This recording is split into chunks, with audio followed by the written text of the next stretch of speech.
በስመ ሥላሴ በስመ አብ ወወልድ ወመንፈስ ቅዱስ አሐዱ አምላክ አሜን። ሰላም እግዚአብሔር አምላክ ምስ ኩላትኩም ይኹን። ስድራ እግዚአብሔር አምላክ ከመይ ውዕልኩም? ኣነ እግዚአብሔር ይመስገን። ክብሪ ይስፋሕ መድኃኔዓለም ኣቦይ ልዑል እግዚአብሔር አምላኽና ክሳብ ሰዓት እዚኣ ብጸጋን ብጥዕናን ስለ ዘጽንሐናን ዝዓቀበናን ክብርን ምስጋናን ኣምልኮን ውዳሴን ንዘለዓለም ንዕይ ይኹኖ። ከምኡውን ነታ ርህርህቲ ህሊና ቅድስተ ቅዱሳን ንጽሕተ ንጹሓን ወላዲተ ኣምላኽ ወላዲተ ቃል ዝኾነት ቅድስቲ ኪዳነ ምሕረት ኣደይ ቅዱስ ወዳ ብዝሃባ ክብርን ምስጋናን ውዳሴን ይብጽሕያ። ከምኡውን ንኹሎም ቅዱሳና እግዚአብሔር ኣምላኽና ብዝሃቦም ጸጋን ብዝሃቦም ቃል ኪዳንን ከከም መዓርጎም ክብርን ምስጋናን ንዘለዓለም ንዖም ይኹን ኣሜን። 16 ሰነ ናይ ዕለቱ ስንክሳር ድሰምዕ ዘንብብ ፍቕሪ ጎይታ ኣብ ልቡ ይዕንብብ ሓለዋን ጸሎትን ናይ ቅዱሳን ድማ ይረክብ። ዝክረ ጻድቅ ለዓለም የሉ ዝኽሪ ናይ ጻድቅ ንዓለም እዩ ዝነብር። ካብ ኩሉ ክፍእ ዘበለ ክድሕኑ ንቅዱሳን ተማሕፀኑ ኣሜን። በስመ አብ ወወልድ ወመንፈስ ቅዱስ አሐዱ አምላክ አሜን። በዚ ለማዓንቲ ወርሓዊ በዓል ኣዴና ቅድስቲ ኪዳነ ምሕረት እዩ። በረኸታን ኣመላድነታን ጣዕሚ ፍቕራን ናይ ኣዴና ንጽሕተ ንጹሓን ኪዳነ ምሕረት ምስ ኩላትና ይኹን። በቃል ኪዳና ተዓቅበና በቃል ኪዳና ተጽልለና አሜን።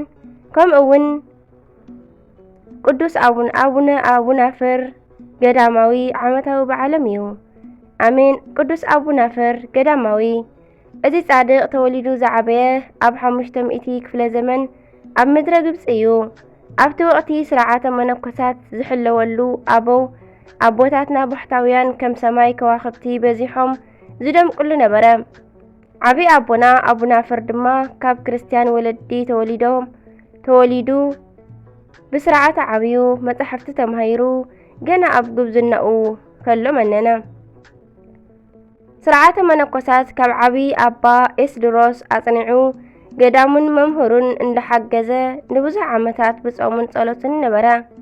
እቶም መነኮሳት ድማ ስለ ትሕትናኡን ስለ ተኣዛዝነቱን ፈጺሞም የኽብርዎ ነበሩ። ካብ ዕለታት ሓደ መዓልቲ ኣረጋውያን መነኮሳት ጭው ኣብ ዝበለ በረኻ ስለ ዝነበሩ ባሕታውያን ከዕልሉን ከድንቕዎምን ሰምዐ። ንሱ ኣብቲ ወቕቲ ባሕታውያን ኣብ በረኻ ከም ዝነበሩ ኣይፈልጥን ስለ ዝነበረ ከይዱ ንመምህሩ ንኣባ ኤስድሮስ ሓተቶም። ንሶም ድማ እወ ዝወደይ ካብዚ ጣዕሚ ዓለም ርሒቖም ንጽህናኦም ሓልዮም ካብ ሰብን ሓጢኣትን ተፈልዮም ዝነብሩ ገዳማውያን ኣቦታት ኣለዉ በልዎ። ቅዱስ አቡናፍር ድማ ምስዞም ኣብዚ መነኮሳት ዘለውን ኣብ በረኻ ዝነብሩን መን ይበልጽ እንተበሎም ንሶም ብጣዕሚ ይበልጹ። ዓለም ከማን ምስ ክብራ ናይ እግሮም ሸኾና ከማን ኣይተኣክልን እያ በልዎ። ነዚ ዝሰምዐ ቅዱስ ኣባ አቡናፍር ጊዜ ኣየጥፍአን ካብ መምህሩ ብራኬ ተቐቢሉ ናብ በረኻ ከደ። ንብዙሕ ዓመታት መዓልትታት ድሕሪ ምጓዓዝ ድማ ሓደ ባሕታዊ ረኺቡ ምስኦም ተቐመጠ። ካብኦም ድማ ስርዓተ ባሕታውያን ተማሂሩ እንደገና ናብ ዋና በረኻ ጉዕዝኡ ቀጸለ። ድሕሪ ብዙሕ መዓልትታት መንገዲ ድማ ኣብ ሓደ ሰፊሕ ሜዳ በጽሐ እሞ እቲ ከባቢ ንጣብ ማይ ዘይርከቦ ኣሽምኳይ እኳ መጽለሊ ገረብ ናይ ሳዕሪ ዘርኢ ከማን ዘይብሉ ወይ ድማ ብናይ ልሳን ኣቦ ዋእየ ፀሓይ ዝጸንዓሉ ልምላሜ ሳዕር ዘይብሉ ነቃማይ ዘይርከበሉ ቦታ ነበረ። በዚ ቦታ ኣሽኳይ እኳ ወዲ ሰብ ኣራዊት ከማን ኣይነብረሉን። ንኣባ አቡናፍር ግን ተመራጺ ቦታ ነበረ። ንቅዱሳን እዚ ኣይሕስቦምን እዩ። ምክንያቱ ንዕኦም ምግቦምን ልብሶምን ፍቕረ ክርስቶስ እዩ። ኣባ አቡናፍር ናብ ፈጣሪ ጸልይ እሞ ብናይ እግዚአብሔር ርህራሄ ካብ ጎኖም ሓንቲ ዕምበባ በቆለትሎም። ኣብ ትሕቲ እግሮም ድማ ጽሩይ ማይ ንጹህ ምንጪ ፈልፈለሎም። እዞም ጻድቅ ድማ ተጋድሎኦም ቀጸሉ። ዓመታት ሓለፈ። ልብሶም ድማ ፀሓይን ቁርን ወዲእዎ ቆጽሊ ለበሱ። ኣብቲ ቦታ ድማ ወዲ ሰብ ከይረኣዩ ንስሳ ዓመታት ብተጋድሎ ነበሩ። ዝዓርፉሉ ጊዜ ኣብ ዝበጽሐ ጊዜ ድማ እግዚአብሔር ንኣባ ቦፍኑትዮስ ናይ ባሕታውያን ዜና ዝጸሓፈ ኣቦ እዩ ለኣኸሎም። ቃል እግዚአብሔር እንዳዕለሉ ከለው ናይ ኣባ አቡናፍር ኣካሉ ተለወጠ፣ ከም እሳት ነደደ። ኣባ ቦፉንትዮስ ድማ ሰንበደ። እዚ ዓብይ ገዳማዊ ኢዱ ዘርጊሑ ጸለየ። ሰጊዶም ኣማዕተቡ፣ ነፍሶም ድማ ካብ ስጋኦም ብፍቕሪ ተፈለየት። ቅዱሳን መላእኽቲ ድማ ብዝማሬን ብማህሌትን ይዕረግዋ። እቲ ዝገርም ድማ ኣባ ቦፉንትዮስ እዚ ክሪኡ ጸኒሖም ዘወር እንተበሉ እታ ገረብ ወዲቓ ረኣያ፣ ቅርንጫኣ ድማ ደረቐት። ከምኡውን እዛ ዕለት ናይ ቅዱሳን ኣበው ባሕታውያን ዝክር እያ ትበሃል። ካብ ሰብ ወይ ከዓ ካብ ዓለም ርሒቖም ንጽህና ሓልዮም ዕጸበ ገዳሙን ግርማ ኣራዊትን ጸብ ኣጋንንትን ተዓጊሶም ዝነበሩ ኣስማቶም ንፈልጦም ኮነ ዘይንፈልጦም ክነኽብሮም ቤተ ክርስቲያን ስርዓት በዓል ሰርዐትልና። በረኸቶም ይሕደረና። ኣምላኽና ኢየሱስ ክርስቶስ ካብ ናይ ኣበው ባሕታውያን ጸጋ በረኸት ይኽፈለና ኣሜን። ሰኔ 16 ዝኽበሩ ዓመታዊ ናይ ቅዱሳን በዓላት ኣባ ኣቡናፍር ገዳማዊ ስሙ ዝኸበረ ሽምግልናኡ ዝወቀበ ኣቦ። ኣበው ቅዱሳን ባሕታውያን ሎሚ ናይ ኩሎም ቅዱሳን ባሕታውያን ብፍላይ ድማ ናይ ስውራን ዓመታዊ በዓል እዩ።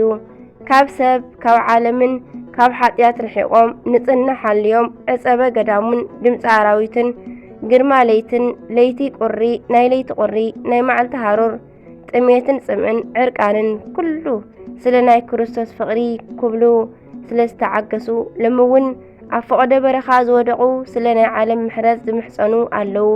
ኣምላኽና በረኸቶም ይዓድለና ኣሜን።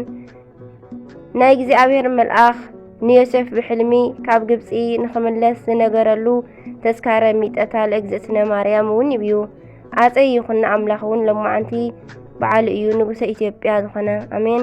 ወርሓዊ በዓላት ድማ ኪዳነ ምሕረት ማርያም፣ ቅድስቲ ኤልሳቤጥ፣ ኣባ ዳንኤል ገዳማዊ፣ ቅዱስ ኣነሬዎስ ንጉሰ ሮሜ፣ ኣባ ዮሃንስ ወንጌሉ ዘወርቅ፣ ቅዱስ ሃርቤ ንጉሰ ኢትዮጵያ።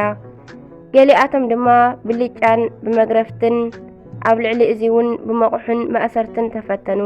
ብዳርባ እምኒ ተቐትሉ፣ ተመገዙ፣ ተፈተኑ፣ ተሰይፎም ሞቱ። ኣብ ጎዛ ኣባጊዕን ዲኖ ኣጣልን ተኸዲኖም ዘሩ፣ ሰኣኑ፣ ጸበቦም፣ ሓሳረ መከራ ጸገቡ። ዓለም ንኣታቶም ዘይትበቅዕ ኮይናስ ኣብ በረኻታትን ኣብ ኣኽራንን ኣብ በዓትታትን ኣብ ጎድጓድ ምድርን ኮለል በሉ። ዕብራውያን ምዕራፍ 11 ክሳብ ፍቕዲ 36 ንቕሬታ ዕብራውያን ምዕራፍ 11 ፍቕዲ 36 ክነንብብ ንኽእል። ኣሜን። ስንክሳር ድሰምዕ ዘንብብ ፍቕሪ ጎይታ ኣብ ልቡ ይዕንብብ። ሓለዋን ጸሎትን ናይ ቅዱሳን ድማ ይረክብ። ኣሜን። ዝወደቐ ዝነጠበ ቃል ኮነ ዜማ ብኣፈ ቅዱሳን ትጓል መላእክቲ ተኣርመልኒ። ኣሜን። ወስብሃት ለእግዚአብሔር ወለወላዲቱ ድንግል ወለመስቀሉ ክቡር። አሜን አሜን ለይኩን